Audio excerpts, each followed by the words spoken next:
பூர்த்தி செய்யும் தேன் சொறியும் மூன்று தமிழ் குமராவும் கோவிலாகும்.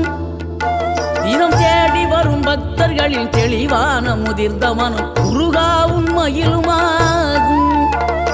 வேடனூறு கொண்டு பெருவேங்கை மரமாகி நின்ற வென்றீர் அணிந்த முருகன், நீ வாடுகின்ற உள்ளமதில் வற்றாது அருள் சேர்க்கும் வானோர்கள் போற்றும் தலைவன்.